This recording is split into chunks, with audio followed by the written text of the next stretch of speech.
Praise the Lord. ലേവ്യ പുസ്തകം 22 അധ്യായം 1 മുതൽ 33 വരെയുള്ള തിരുവചനങ്ങൾ. യഹോവ പിന്നെയും മോശയോട് അരുളി ചെയ്തത് എന്തെന്നാൽ, ഇസ്രായേൽ മക്കൾ എനിക്ക് ശുദ്ധീകരിക്കുന്ന വിശുദ്ധ സാധനങ്ങളെ സംബന്ധിച്ച് അഹരോനും അവൻ്റെ പുത്രന്മാരും സൂക്ഷിച്ചു നിൽക്കണമെന്നും എൻ്റെ വിശുദ്ധ നാമത്തെ അശുദ്ധമാക്കരുതെന്നും അവരോട് പറയണം. ഞാൻ യഹോവയാകുന്നു.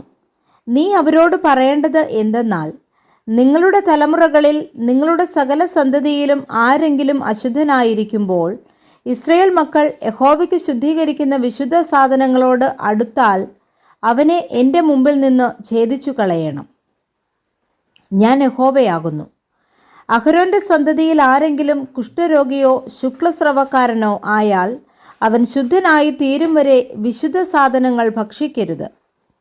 ശവത്താൽ അശുദ്ധമായ യാതൊന്നെങ്കിലും തൊടുന്നവനും ബീജസ്ഖലനമുണ്ടായവനും അശുദ്ധി വരുത്തുന്ന യാതൊരു ഇഴജാതിയെയെങ്കിലും വല്ല അശുദ്ധിയുമുണ്ടായിട്ട് അശുദ്ധി വരുത്തുന്ന മനുഷ്യനെയെങ്കിലും തൊടുന്നവനും ഇങ്ങനെ തൊട്ടു തീണ്ടിയവൻ സന്ധ്യ വരെ അശുദ്ധനായിരിക്കണം.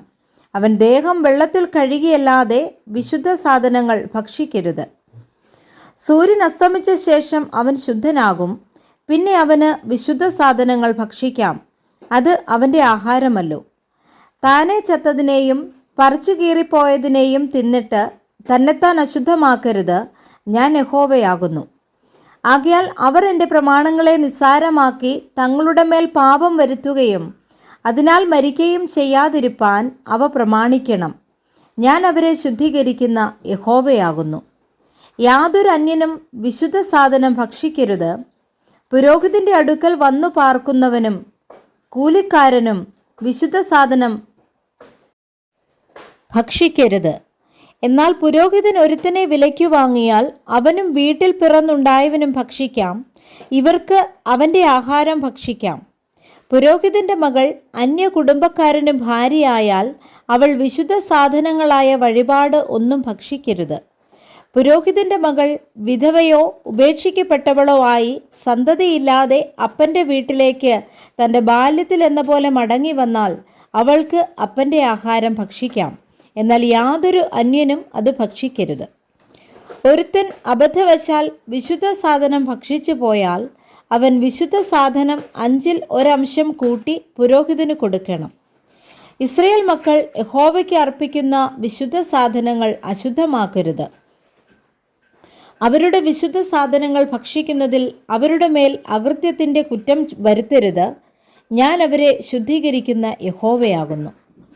യഹോവ പിന്നെയും മോശയോട് അരുളി ചെയ്തത്, നീ അഹരോനോടും പുത്രന്മാരോടും എല്ലാ ഇസ്രായേൽ മക്കളോടും പറയേണ്ടത് എന്തെന്നാൽ, ഇസ്രായേൽ ഗൃഹത്തിലോ ഇസ്രായേലിലുള്ള പരദേശികളിലോ ആരെങ്കിലും യഹോവയ്ക്ക് ഹോമയാഗമായിട്ട് അർപ്പിക്കുന്ന വല്ല നേർച്ചകളാകട്ടെ സ്വമേധാദാനങ്ങളാകട്ടെ ഇവയിലേതെങ്കിലും ഒരു വഴിപാട് കഴിക്കുന്നുവെങ്കിൽ നിങ്ങൾക്ക് പ്രസാദം ലഭിപ്പാൻ തക്കവണ്ണം അത് മാടുകളിൽ നിന്നോ ചെമ്മരി ആടുകളിൽ നിന്നോ കോലാടുകളിൽ നിന്നോ ഊനമില്ലാത്ത ഒരു ആണായിരിക്കണം.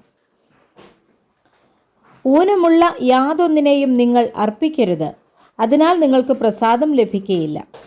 ഒരുത്തൻ നേർച്ച നിവൃത്തിക്കായിട്ടോ സ്വമേധാദാനമായിട്ടോ യഹോവയ്ക്ക് മാടുകളിൽ നിന്നാകട്ടെ ആടുകളിൽ നിന്നാകട്ടെ ഒന്നിനെ സമാധാനയാഗമായിട്ട് അർപ്പിക്കുമ്പോൾ അത് പ്രസാദമാകുവാൻ തക്കവണ്ണം ഊനമില്ലാത്തതായിരിക്കണം. അത് കുരുട്, ചതവ്, മുറിവ്, മുഴ, ചൊറി, പുഴുക്കടി എന്നിവയുള്ള യാതൊന്നിനെയും യഹോവയ്ക്ക് അർപ്പിക്കരുത്. ഇവയിലൊന്നിനെയും യഹോവയ്ക്ക് യാഗപീഠത്തിന്മേൽ ദഹനയാഗമായി അർപ്പിക്കരുത്. അവയവങ്ങളിലേതെങ്കിലും നീളം കൂടിയോ കുറഞ്ഞോ ഇരിക്കുന്ന കാളയെയും കുഞ്ഞാടിനെയും സ്വമേധാദാനമായിട്ട് അർപ്പിക്കാം. എന്നാൽ നേർച്ചയായിട്ട് അത് പ്രസാദമാകയില്ല. വരിച്ചതിച്ചതോ എടുത്തു കളഞ്ഞതോ ഉടച്ചതോ മുറിച്ചു കളഞ്ഞതോ ആയുള്ളതിനെ നിങ്ങൾ യഹോവയ്ക്ക് അർപ്പിക്കരുത്. ഇങ്ങനെ നിങ്ങളുടെ ദേശത്ത് ചെയ്യരുത്. അന്യൻ്റെ കയ്യിൽ നിന്ന് ഇങ്ങനെയുള്ള ഒന്നിനെയും വാങ്ങി നിങ്ങളുടെ ദൈവത്തിൻ്റെ ഭോജനയാഗമായിട്ട് അർപ്പിക്കരുത്. അവയ്ക്ക് കേടും കുറവും ഉള്ളതുകൊണ്ട് അവയാൽ നിങ്ങൾക്ക് പ്രസാദം ലഭിക്കുകയില്ല. യഹോവ പിന്നെയും മോശയോട് അരുളി ചെയ്തത് എന്തെന്നാൽ, ഒരു കാളയോ ചെമ്മരിയാടോ കോലാടോ പിറന്നാൽ 7 ദിവസം തള്ളയുടെ അടുക്കൽ ഇരിക്കണം. 8-ാം ദിവസം മുതൽ അത് യഹോവയ്ക്ക് ദഹനയാഗമായി പ്രസാദമാകും. പശുവിനെയോ പെണ്ണാടിനെയോ അതിനെയും കുട്ടിയെയും ഒരു ദിവസത്തിൽ അറുക്കരുത്. യഹോവയ്ക്ക് സ്തോത്രയാഗം അർപ്പിക്കുമ്പോൾ അത് പ്രസാദമാകത്തക്കവണ്ണം അർപ്പിക്കണം. അന്നു തന്നെ അതിനെ തിന്നേണം.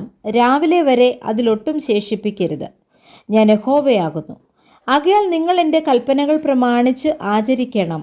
ഞാൻ യഹോവയാകുന്നു. എൻ്റെ വിശുദ്ധ നാമത്തെ നിങ്ങൾ അശുദ്ധമാക്കരുത്. ഇസ്രയേൽ മക്കളുടെ ഇടയിൽ ഞാൻ ശുദ്ധീകരിക്കപ്പെടേണം.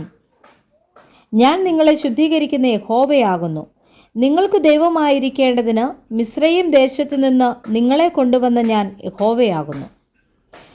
Praise the Lord. വായിച്ച തിരുവചനങ്ങളാൽ കർത്താവ് നമ്മെ ഏവരെയും സമൃദ്ധിയായി അനുഗ്രഹിക്കുമാറാകട്ടെ. ആമേൻ.